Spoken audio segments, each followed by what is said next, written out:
Iran's very existence is a threat to the global order. Roughly half of all maritime global oil shipments originate in the Persian Gulf and transit the Strait of Hormuz, and Iran borders the northern entirety of the Persian Gulf coast as well as the strait itself. The US uses easy energy access to guarantee global trade, and global trade to guarantee its security alliance. Should Iran be able to intercept even briefly shipments out of the Persian Gulf, the entire global structure would break down. Doesn't sound too good. And the man himself, Peter Zeihan, geopolitical strategist and founder of Zeihan on Geopolitics, and author of a great new book, and there it is up on your screen, folks, The Accidental Superpower, the Next Generation of American Preeminence and the Coming Global Disorder. Well, welcome, sir. It's a pleasure. Good to see you. All right, so let's start with Iran for a second. Of course.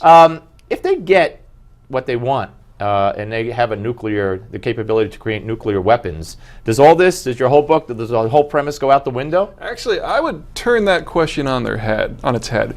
Iran is already the military superpower of the region. The only country in the world that can potentially hold them back is the United States. And they know that if they cross the nuclear red line, other countries are going to get involved, with Israel simply being the most obvious. The fun part comes because of U.S. shale. Because we're now within 2 million barrels per day of oil independence in North America, which means that very soon what happens in the Persian Gulf we can look at from a completely different perspective. And then Iran goes from having all the leverage to having none. But how are they the biggest military power? I mean, what do you know that that isn't out there? I mean, obviously, they have conventional weapons and rockets, and they arm Hezbollah and other terrorist groups. They just overthrew Yemen, so maybe I'm answering my own question. But if they were to get a nuke, I mean, would they not? They would threaten us. Not really. They don't have the range. It's one thing to detonate an atomic object. We've obviously did that back in the 1940s. But then shrinking it down, ruggedizing it, getting onto a weapon system that can go halfway around the world, that's a whole other field of technology that they are not very good at. So if you are going to see serious progress in the nuclear program, you would have seen that 10 years ago under the old government. I don't mean to suggest that Iran doesn't have teeth. I don't mean to suggest that they are not a threat to the countries in the area.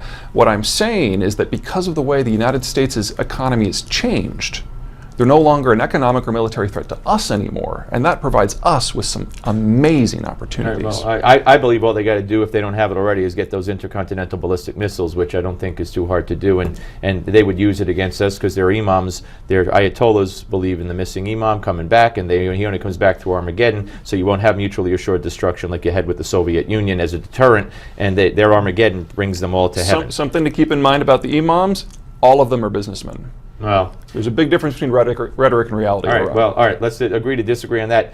China. We hear so much about the fact that China has overtaken America as the world's greatest economy. I mean, you see that all the time. Of course. You say they never will. This is not the kind of thing I worry about. Let's assume for the moment that all the hype about their economy is true, which it's not. Look at a map. There's that line of islands, Japan, Taiwan, the Philippines, Indonesia, Singapore. All of them US allies, all of them have cruise missiles. They can shut China off from the international system in a matter of days without the 7th Fleet getting involved. God forbid the 7th Fleet gets involved. This is a country that is a coastal land power that has never had a military profile that is able to project. Geography just traps them. Well, okay, geography traps them, yet if they become aggressive, and their theory is, so what if we lose 2 million as long as we kill 5 million? If they become aggressive, if their economy collapses, if much of their money is spent on military and build up of their navy and other assets, and maybe team with Russia, who we haven't talked about yet. And we've read, just NORAD is saying that Russian bomber jets are becoming more and more aggressive and intruding into U.S. airspace. God knows what's going on underwater with the submarines. I wouldn't put anything past China or Russia. So, well, go ahead. Let's finish up with the Chinese first. Where do you go? You can't go out by water. So your options are invade Siberia. Well, the Russians have flat out said they'll nuke them. You could invade Vietnam again. The last time they tried that, it was a disaster. Or India, go over the Himalayas, they're trapped. One of the great mysteries of China isn't how it's survived all these years, it's how it's managed to control this one swath of coast. They just can't get out. And that's the case for 5,000 years now. And so you're pretty confident in that, and I think what's fascinating about your book is the you focus on the energy independence as a key to of almost us stumbling into our security in remaining the superpower for decades to come, the accidental superpower. And the impact of that independence is only now starting to be felt. For most of the last 60 years, we guaranteed the sea lanes and energy access in order to power global trade.